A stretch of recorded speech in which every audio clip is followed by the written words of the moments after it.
नमस्कार, मी अनुराधा तांबोळकर. अनुराधा चॅनलमध्ये तुमचं खूप खूप स्वागत आहे. हॉटेलमध्ये ज्या आपण रेसिपी अगदी आवर्जून खातो अशा छान छान रेसिपी ज्या आहेत त्या आपण दर रविवारी अपलोड करत असतो. कारण हॉटेलसारख्या रेसिपी आपण घरातसुद्धा उत्तम करू शकतो. मुख्य म्हणजे काय की त्या आपण चांगल्या म्हणजे एक स्वच्छतेच्या दृष्टीने छान करू शकतो, आपल्या हव्या तेवढ्या करू शकतो, भरपूर प्रमाणात करू शकतो आणि मुख्य म्हणजे आपले जे कुटुंब असतं त्या कुटुंबाच्या आवडीप्रमाणे कमी तिखट जास्त तिखट अशा पद्धतीने करू शकतो. म्हणून आजची जी रेसिपी आहे ती खास आमच्या घरातल्या सगळ्यांची आवडती अशी रेसिपी आहे आणि ती म्हणजे आहे स्टफ मशरूम. मशरूम तर अनेक प्रकारचे बाजारामध्ये मिळत असतात, त्यातलाच एक बटन मशरूम नावाचा एक प्रकार असतो आणि बहुतेक वेळेला ज्या वेळेला स्टफ मशरूम आपण करतो त्यावेळेला बटन मशरूमचा वापर केला जातो.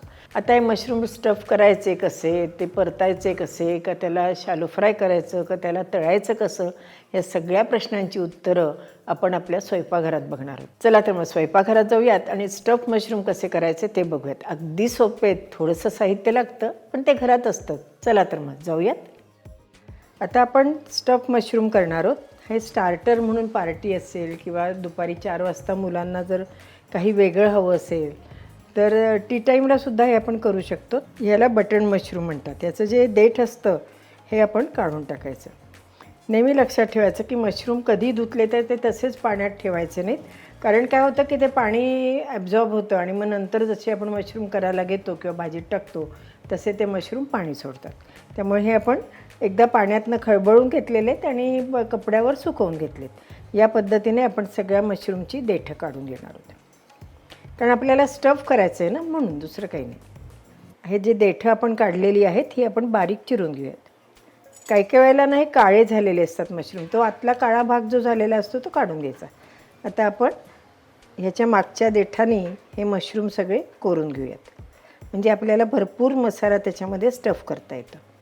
तर बऱ्याच वेळेला काही जण हे मशरूमची साल निघते तीसुद्धा काढतात बरं का, त्यामुळे ते मशरूम स्वच्छ दिसतात. पण नाही काढली तरीसुद्धा चालू शकते. या पद्धतीने आपण सगळे मशरूम जे आहेत ते कोरून घेऊयात. हे वरचा भाग जो असतो की नाही हा काढून घ्यायचा, म्हणजे आपल्याला स्टफ करताना तो मध्ये मध्ये येणार नाही. असं छान चमच्याच्या मागच्या बाजूने आपण असं गोल फिरवलं ना की आतलं सगळं निघून जातं आणि आपल्याला स्टफ करायला मशरूम चांगला पोकळ मिळतो. असे सगळे आपण करून घेऊयात. ह्याच्यात आपण थोडंसं तेल घालूयात, अगदी थोडंसं आलं लसूण, आलं लसणाचा कच्चेपणा गेला की त्याच्यात आपण हिरव्या मिरच्या बारीक चिरून घालूयात. बारीक चिरलेला कांदा आपल्याला अगदी बारीक लागणार आहे कारण आपल्याला मशरूममध्ये स्टफ करायचं आहे ना, म्हणून. कांद्याचा कच्चेपणा कमी झाला आहे. आता आपण ह्याच्यामध्ये मशरूमची देठं होती की नाही ती आपण ह्याच्यात घालून घेऊया.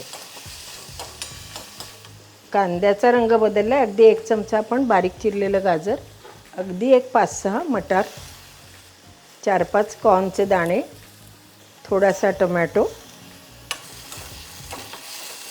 मशरूम घेताना नेहमी ना मोठे घ्यावेत. आज नेमके मला मिळाले नाहीत, लहान मशरूम मिळाले, पण मोठे घेतले ना की त्याच्यामध्ये आपल्याला स्टफिंग चांगलं भरता येतं. अगदी थोडंसं तिखट, आपलं मिश्रण मिळून येण्याकरता थोडंसं पनीर, थोडी कोथिंबीर, थोडं चीज, थोडंसं मीठ, थोडंसं पिझ्झा हब्स घातलेत बरं का. आपण पनीर आणि चीज घातल्यामुळे आपलं जे मिश्रण आहे ते एकजीव झालेलं आहे, म्हणजे गोळा झाला आहे त्याचा, त्यामुळे आपल्याला भरता येईल. जसं आपण चीज आणि हे भाज्या घेतल्या की नाही त्याचप्रमाणे आपण व्हाईट सॉस करून त्यात ब्लांच केलेला पालक घालायचा आणि मस्तपैकी पिझ्झा हब्स वगैरे घालायचे आणि छानपैकी स्टफ करायचं, तरीसुद्धा मशरूम खूप छान लागतात. गॅस बंद करू आणि आपण आपल्या मशरूममध्ये हे भरून घेऊयात. असं हे मशरूममध्ये आपण सगळं जे आपण स्टफिंग केलेलं आहे किंवा मिश्रण केलं आहे ते भरून घेऊयात. आपले छान भरून झालेत. आता याच्यावर आपण थोडं थोडं चीज घालूयात बरं का. त्या हाताने थोडंसं असं दाबायचं, म्हणजे मग काय होतं ते त्याच्यावर चांगलं बसतं. हे असे सगळे आपण मशरूमवर चीज घालून घेऊयात किंवा आपली चीज स्लाईस आहे की नाही तीसुद्धा ह्याच्यावर अशी घातली तरीसुद्धा चालू शकते. आता सगळ्या ह्याच्यावर आपण चीज स्लाईस घालून घेऊयात किंवा किसलेलं चीज घालूयात आणि पुढची कृती काय करायची ती बघूयात. आता एक आपण पॅन घेतलं आहे, त्याच्यात 1 चमचाभर बटर घातलं आहे, त्याच्यात हे आपले मशरूम आपण नीट ठेवून घेऊयात. आणि ह्याला वरती आता झाकण ठेवूयात, म्हणजे आपलं वरचं चीज जे आहे ते आपलं वितळलं गेलं पाहिजे, हो की नाही. ठेवताना नेहमी थोडंसं अंतर ठेवायचं, कारण काय होतं, चीज वितळल्यानंतर ते एकमेकांना चिकटण्याची शक्यता असते. आता मंद गॅसवर आपण याच्यावर झाकण ठेवूयात आणि एक 2 ते 3 मिनटं, जास्त नाही, कारण मशरूम शिजायला अजिबात वेळ लागत नाही. आणि जास्त जर शिजवले तर मशरूमला पाणी सुटतं, आणि पाणी सुटल्यावर आपली जी आपण जो हा पदार्थ केला आहे त्याची चव एकदम बदलण्याची शक्यता आहे. आता ह्याच्यावर आपण हे झाकण ठेवून देऊयात. साधारण चीज वितळूस्तोवर आपण ठेवणार आहे 2 किंवा 3 मिनटं जास्तीत जास्त. आता आपलं चीज छान मेल्ट झालं आहे. आता आपण हे काढून घेऊयात. वाह, काय मस्त मेल्ट झालं आहे की नाही. आता आपण एका छान प्लेटमध्ये हे काढून घेऊयात.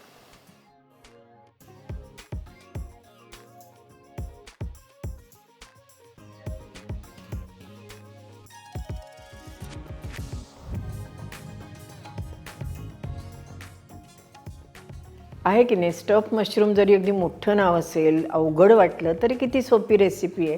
पार्टीच्या वेळेला किंवा ज्या वेळेला मुलांना भूक लागते अशा वेळेला स्टफ मशरूम नक्की घरी करून बघा, आणि कसे होत आहेत ते मला कळवायला विसरू नका. अशा छान छान हॉटेलच्या रेसिपी दर रविवारी आपण 1 वाजता आपल्या चॅनलवर अपलोड करत असतो. त्या बघायला विसरू नका. आणि त्याकरता अनुराधा चॅनलला लाईक करा, शेअर करा आणि सबस्क्राईब करा. आणि हो, बेल आयकॉन दाबायला विसरू नका. धन्यवाद.